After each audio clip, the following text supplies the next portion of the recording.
நேற்று நடந்த பிபிஎல் மேட்ச்சில் ஸ்டீவன் ஸ்மித் ஒரு 41 பால் 100 அடிச்சிருக்காரு. லாஸ்ட் 3-4 இயர்ஸாகவே ஸ்டீவன் ஸ்மித் T20யில் அவரோட டிஃப்ரெண்ட் டைமென்ஷனை காமிச்சிட்ருக்காரு. பிபிஎல்லில் பார்த்தீங்கன்னா opening top of the order opening இறங்கினதுக்கப்புறம் he has been performing very well.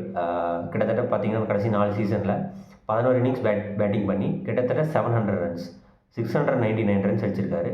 Average வந்து 87 அண்ட் ஸ்ட்ரைக் ரேட்னு பார்த்தீங்கன்னா 177. ஓப்பனிங் வந்ததுக்கப்புறம் பவர் பிளேவை யூஸ் பண்ணுறதா இருக்கட்டும், பவர் பிளேயில் ஸ்கோரிங் ஷாட் அடிக்கிறது, அப்புறம் பவர் சர்ஜ். ஆஸ்திரேலியன் பிபிஎல்லில் பவர் சர்ஜ்னு ஒரு கான்செப்ட் இருக்குது. 4 hours of power play, 2 hours of power surge. அது வந்து 10 hours அப்புறம் எப்போ வேணுமோ பேட்டிங் டீம் எடுத்துக்கலாம். நேற்று கூட பார்த்தீங்கன்னா ஷார்ட்டர் பவுண்ட்ரி வரப்போகுதுன்னு தெரிஞ்சுட்டு பாபர் அசாம் அதுக்கு முந்தின ஓவர் சிங்கிள் ரொட்டேட் பண்ணும்போது டினை பண்ணிட்டாரு ஸ்டீவன் ஸ்மித். அதுக்கப்புறம் நெக்ஸ்ட் ஓவர் பவர் சர்ஜ் எடுத்து 4 consecutive சிக்ஸஸ் அடித்து கிட்டத்தட்ட 32 ரன்ஸ் அந்த ஓவர். ஸோ பவர் சர்ஜை கரெக்டாக யூஸ் பண்ணிக்கிட்டாங்க சிட்னி சிக்ஸர்ஸ். அது மட்டும் இல்லாமல் கிளியராக தெரியுது அவரோட ஹிட்டிங் அபிலிட்டியும் இம்ப்ரூவ் பண்ணியிருக்காரு. நேற்று ஒரு 6 பார்த்தீங்கன்னா கிட்டத்தட்ட 107 meters. It nearly went out of the park. So Smith after becoming a top order batsman, ஸ்மித்தோட டிஃப்ரெண்ட் வெர்சட்டாலிட்டி தெரியுது இன் T20ஸில். 2024 நடந்த எம்எல்சியில் ஸ்டீவன் ஸ்மித் வாஷிங்டன் ஃப்ரீடமுக்காக ஆடினார். அப்போ வாஷிங்டன் ஃப்ரீடமை கேப்டன் பண்ணி டைட்டில் அடிக்க வச்சார். அந்த சீசனும் ஓப்பனிங் தான் இருந்தார் அலாங் வித் ஹெட். கிட்டத்தட்ட 400 ரன்ஸ் அந்த season with striking at nearly 150 and ஃபைனலில் கூட ஒரு குட் இன்னிங்ஸ் ஆனார். ஸ்மித்தை எப்படி ஐபிஎல் டீம்ஸ் வந்து எடுக்கலை அப்படிங்கிறது ஆச்சரியமாக இருக்குது. ஒரு பேக்கப் ஓப்பனராக கூட எடுத்துக்கலாம்.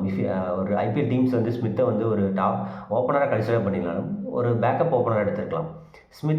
ஸ்மித் ஒரு நல்ல பேட்டிங் அபிலிட்டி மட்டும் இல்லாமல் அவருக்கு ஒரு நல்ல லீடர்ஷிப் ஸ்கில்ஸ் இருக்குது.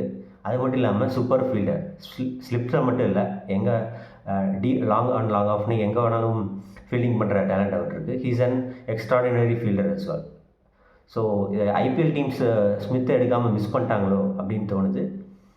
ஸோ T20 வேர்ல்டு கப்பில் வேணாம் ஸ்மித்துக்கு இப்போ இடமில்லாமல் இருக்கலாம். பிகாஸ் கிட்டத்தட்ட பார்த்தீங்கன்னா வேர்ல்டு கப் ஸ்குவாட் அனௌன்ஸ் பண்ணிட்டாங்க. Team is already settle. But இந்த T20 வேர்ல்டு கப்பில் ஸ்மித்துக்கு இடம் கிடைக்குமான்னு தெரில.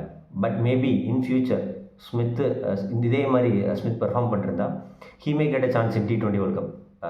ஸோ ஆல்ரெடி ஹெட்டும் ஸ்மித்தும் ஓப்பன் பண்ணியிருக்காங்க.